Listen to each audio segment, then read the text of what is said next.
probably only a few decades away from reaching this point that I've called longevity escape velocity, where we are able to keep people indefinitely in a youthful state of health, a state of physical and mental function that is just the same as young adults today.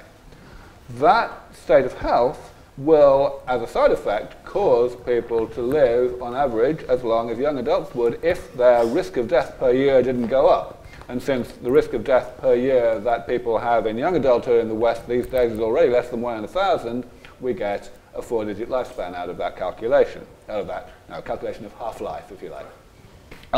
The question then is, what does this mean, this longevity escape velocity concept, technologically?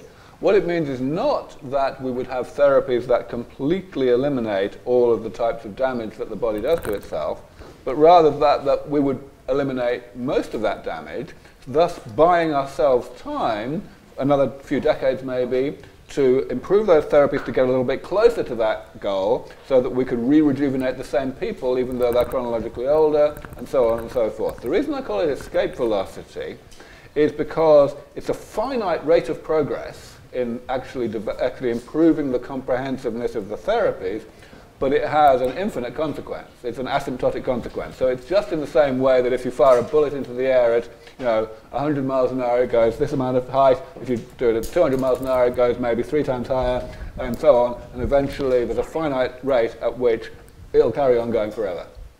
Okay, for this audience, which is a nice visionary audience, perhaps I should actually tell the real truth, which is that this whole 4-digit lifespan thing is completely conservative.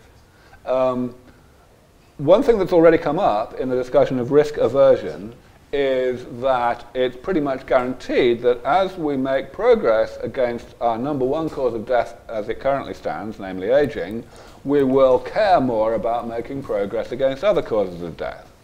And, well, to just cut to the mathematical chase, the answer is that there is no actual half-life anymore. That the curve, radioactive decay curve, eventually, it's asymptotic to 0. Eventually, all the atoms decay, right? The curve that you get if you do this calculation is not asymptotic to 0 anymore. Most people will live literally forever in this scenario.